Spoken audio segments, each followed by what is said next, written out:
Have you heard about Meta, formerly known as Facebook, blocking Canadian news? They had previously warned that they would take action on this if a new law was passed in Canada, and it seems now that they're following through. Join me in this episode covering my monthly newsletter, and I'll explain its relevance to my business.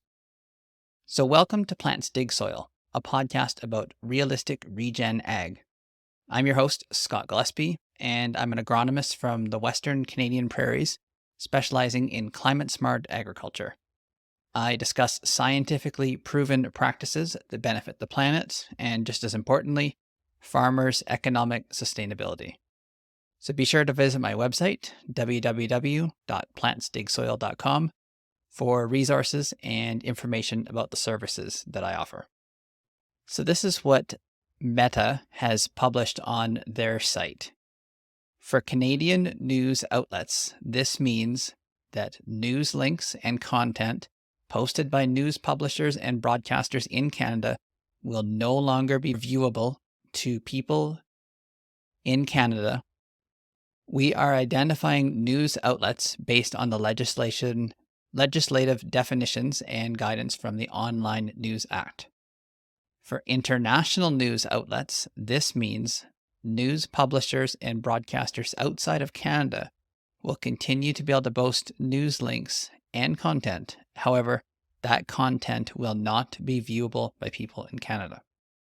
For a Canadian community, this means people in Canada will no longer be able to view or share news content on Facebook and Instagram, including news articles and audiovisual content posted by news outlets.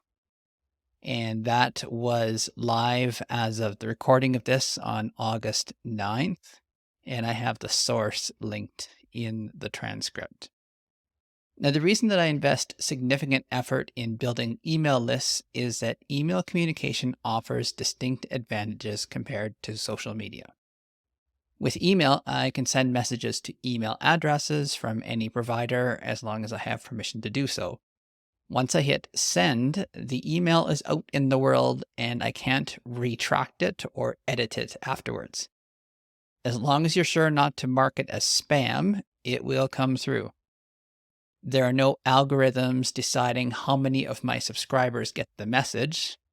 I don't have to pay for them to push it out to more people. It just goes out as I send it. And podcasts work similarly. Once published, they're accessible on major platforms like Apple, Spotify, and Google, but any app that seeks the feed can find it and share it. They don't block episodes. Everything goes up.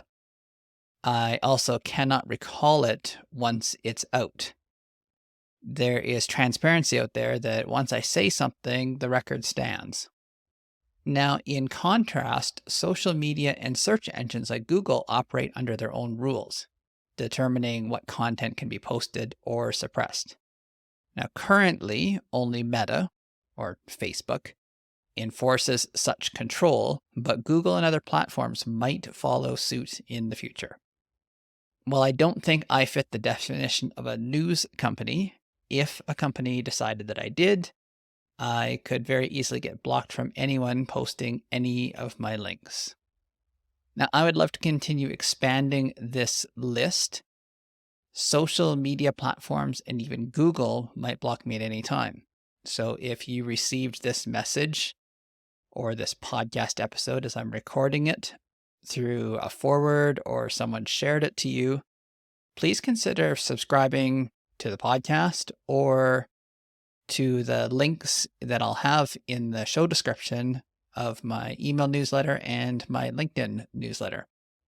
I send those updates only once a month, and I assure you that every time I'll bring valuable information. Well, I'm aware that platforms like LinkedIn could change their policies too. I trust Microsoft more than billionaire-owned companies with questionable motives. So thanks for continuing to support me, and please subscribe or add yourself to the list or send it off to someone else who you think could benefit. Now I'm going to move into the content summaries from July. These are the episodes that I put out last month, and these are some Quick summaries of what I covered in those. So first of all was episode 527, Farming with Soil Life. I recently had the opportunity to read and review the thought-provoking book Farming with Soil Life by the Xerxes Society. This book is a game changer because it challenges the conventional view of killing soil life for farming and highlighting the significance of nurturing soil health for sustainable agriculture. The book starts by exploring the geological origin of soil and how chemical and biological factors contribute to its development. Understanding this process lays the foundation for grasping what constitutes a healthy soil. Whether it's on farm or in a forest, a healthy soil is one that serves our goals, supporting robust crop growth or a thriving ecosystem, while ensuring its preservation for future generations. The book presents different methods to assess soil health, such as observing soil inhabitants and their activities. While conventional soil health tests are still developing, the book's emphasis on direct observation and plant response is practical and informative. One compelling argument is the need to reduce pesticide use. The book delves into the concept of sublethal doses, which can harm soil organisms without immediate signs of damage. I was reminded of my experience with quinoa crops where minimal pesticide use on organic land resulted in the most successful yields. The book advocates for using manure and compost to improve soil health, but I raise some points about the importance of finding a balance with synthetic inputs. It's crucial to consider nutrient recycling and sustainable practices to maintain soil fertility. Another essential aspect highlighted in the book is leaving areas for soil organisms and predators. In the past, the focus was on maximizing planting areas, neglecting the value of unplanted spaces. However, these areas play a crucial role in supporting beneficial predators that control pests naturally. While the book provides detailed descriptions of various soil organisms, I admit that I'm not a taxonomist. Nevertheless, I'm committed to learning about a new soil creature each week to appreciate their roles in larger ecosystem. So the next episode that I did was 528, Testing Soil Health Without Soil Health Tests. While some soil health tests are getting closer to becoming a practical option, I'm still not convinced that they offer enough value to justify widespread use at this point. In my consulting work, I continue to rely on the tried and true methods, which include traditional soil tests, farmer knowledge, and my own observations. These established soil tests are based on chemical analysis, have historical advantage, and they allow me to compare current results to tests conducted years ago. The potential new soil health tests is undeniable, and their relevance has gained prominence as farmers increasingly prioritize practices that enhance and maintain soil health. The objectives of soil health testing align with those of traditional soil testing programs, which is to aim to find indicators that accurately represent the soil's condition. The ideal indicators are easy to measure, compatible with other indicators, accessible, repeatable, cost-effective, and comparable across different regions. However, the landscape of soil health testing is still evolving, and I have reservations about some of the new tests, such as organic carbon, mineralization, and aggregate stability.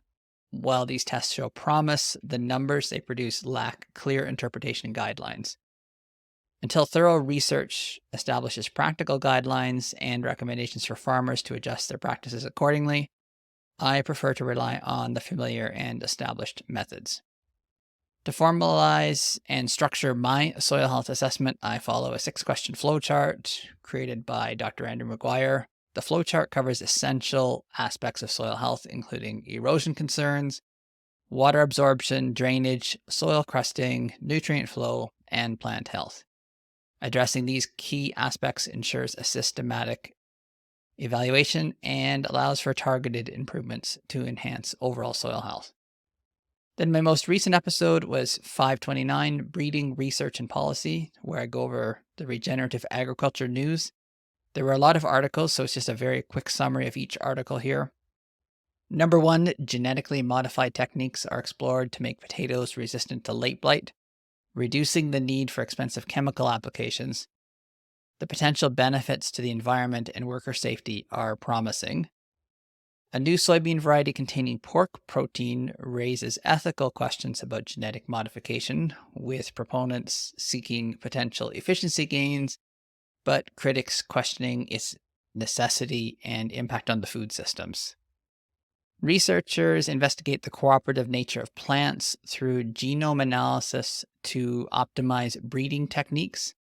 Debate continues on whether plants are naturally cooperative or competitive in nature. A shift in crop breeding focuses on maximum yield to human nutrition and climate resilience. A program in the United States aims to breed crops better suited for people and sustainable agriculture. Number 5, challenges arise in accurately predicting nutrient release in manure and cover crops, leading to uncertainties in nutrient management and potential environmental consequences. Number 6, intercropping chickpeas and flax shows promise in reducing ashkata blight, offering potential regenerative solution to disease management in crops. Food companies' interest in intercropping for climate-friendly branding raises questions about the true environmental benefits and farmer compensation for implementing regenerative practices. The study examines the risk of simultaneous crop failures and highlights the importance of adopting regenerative practices to build resilience against climate uncertainties. The emergence of sustainability indexes and standards boards impacts agriculture, which raises concern about genuine sustainability versus greenwashing. And finally, potato growers express concerns about aligning with industry climate goals without receiving adequate benefits, and they advocate for a more equitable approach to adopting regenerative practices. So just before I finish, I just want to highlight some of my services. I can help you with the Sustainable CAP, which is Sustainable Canadian Agriculture Partnership. There's a lot of things in there. It will be in the show notes. There's new technology, farm security, grain handling, working on pivots, drip irrigation, digging wells or water supplies, food safety plans, riparian areas, fencing, using legumes or establishing them in your pastures, adding shelter belts, intercropping, and even the cocktail blends for green manures or forages. So I want to remind you of my course, Cover Crops for the Prairies. You learn when and when not to use cover crops on your farm. You'll make a cover crops first plan that covers the fit, implementation, return on investment, species, and termination. And there are CCA credits available for that. And finally, just if none of those work for you, or if you want more from me, I have consulting where the pricing is reflective of the independent structure of the business because I don't sell any products. I only provide advice. So I still will recommend them where I see them fit, but I don't make any money from anything I recommend. So we can work remotely, in person, combination of the two, but you're not tied to long-term commitments. I give you everything and you're free to implement on your own or with another company. But of course, I always love working with people over the long term. So thanks for listening to this newsletter update, and remember to subscribe in whatever way you want so that I can still come to you every month or through podcast every week. And I will talk to you again next month.